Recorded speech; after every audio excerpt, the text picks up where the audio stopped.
আসসালামু আলাইকুম। সবাই কেমন আছেন? আলহামদুলিল্লাহ আমি ভালো এই যে ডাল রান্না করলে সবসময় কালো কালো হয়, বুঝি না কি যে হয়। মাঝে মাঝে কালো কুচকুচে হয়ে যায়, আবার মাঝে মাঝে দেখেন মাশাআল্লাহ আজকে ডালটা অনেক সুন্দর হলুদ হয়েছে। এজন্য এটা আপনাদের সাথে আমি শেয়ার করলাম।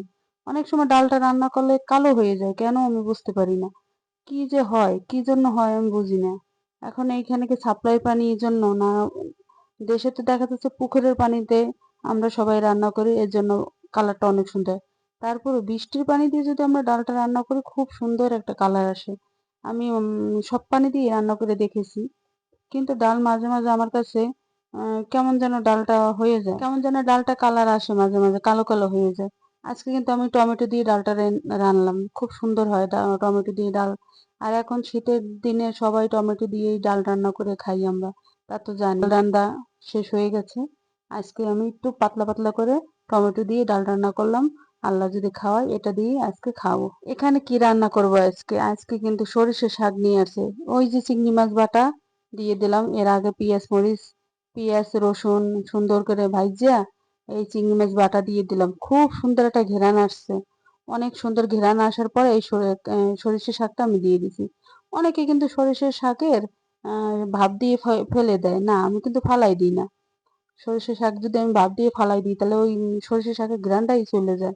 তাহলে আমার কাছে মনে হয় কেমন যেন একটা গন্ধ লাগে। কিন্তু ওই সরিষা শাকে ভাপ না দিয়ে যদি রান্না করি, ওইটার ঘ্রাণটা আমার কাছে মনে হয় সরিষার একটা ঘ্রাণ আসে, খুব খেতে খুব ভালো লাগে। আর মাশাআল্লাহ আজকে শাকটাও দারুণ হয়েছে।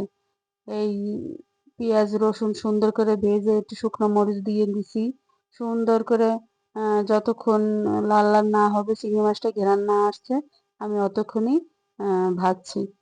সুন্দর করে ভাজার পরে আমার রান্নাটাও যে দেখছি সিদ্ধ হয়ে যায়, আমি ভাপে দিয়ে দিচ্ছি। একটু ভিজা ভিজা ছিল, একটু ভিজা ভিজা থাকার কারণে ওইটা আরো বেশি ভালো লাগে। আজকে কিন্তু আমি অন্য কিছু খাইনি, শুধু সরিষা শাক দিয়েই আমি ভাত খেয়েছি। দারুণ হয়েছে শাকটা, মাশাআল্লাহ।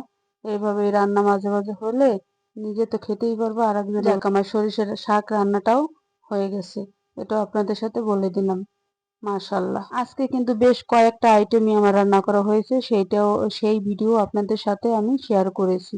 কারণ আমি তো অন্য ভিডিও এখানে দেখাই না, এই জন্য আমি বেশ কয়েকটা ভিডিওতে রান্নার আইটেমগুলোই দেখাচ্ছি। সবাই আমার পাশে থাকবেন দয়া করে, সবাই আমাকে সাপোর্ট করবেন। আর এখানে আমি কি রান্না করলাম, ওই যে বলছিলাম না কালকে কিছু মাছ আমি তুলে রেখে দিই জরুরি সময়। এই যে আমি বল মাছ উঠে রাখছিলাম, সেই বল মাছটা আজকে নামাইয়ে দেখেন একদম মনে হয় এখনই রান্না করছি। কিচ্ছু দেওয়া লাগে না, ওটা সুন্দর করে গরম করে উপরে দিয়ে শুধু একটু ধনেপাতা দিয়ে দিছি।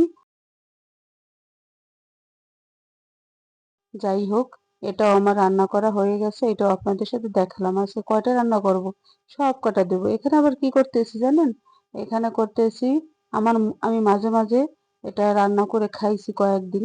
আমার কেমন যেন কালকে রাত থেকে আমার খুব খেতে ইচ্ছে করছিল, তাই মনে হচ্ছে আমি এটা রান্না করব কালকে যদি বেঁচে থাকি।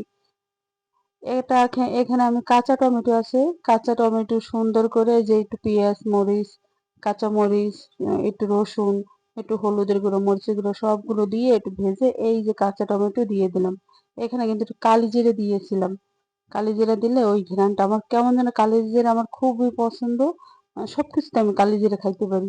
আর কালি জিরা ভর্তা থাকলে যদি মাংস খাই আমরা, সেই মাংসর সাথেও কালি জিরা ভর্তাটা আমরা মাইখে নিলে কিন্তু অনেক টেস্ট হয়। অনেক মনে চাচ্ছিল আমি এভাবে রান্না করি, সেটাই আমি আজকে রান্না করলাম। খুব সুন্দর হয়েছে, এটা দিয়েও আমি খেয়েছি। আজকে আমি শুধু ভাত খেয়েছি দিয়ে। সবকটা আইটেম তো নিচে, তারপরও কাঁচা টমেটো এই ভাজিটা আর সরিষা শাকের ভাজিটা, মাশাল্লাহ এই দুটো দিয়েই আমি ভাত খেয়েছি। ডাল আজকে ধরেই নি, ডাল খেতেই পারিনি। যাই হোক, আমার কাঁচা টমেটো রান্না করাও হয়ে গেছে। আপনারা সবাই আমার পাশে থাকবেন। আমার ভিডিওটা যদি ভালো লাগে অবশ্যই আমাকে লাইক করে দিয়েন, সাপোর্ট করে দিয়েন। আপনাদের সাপোর্টেই সামনের দিক আগাতে চাই। আগামীকালকে যদি বেঁচে থাকি দেখা হবে। আল্লাহ হাফেজ।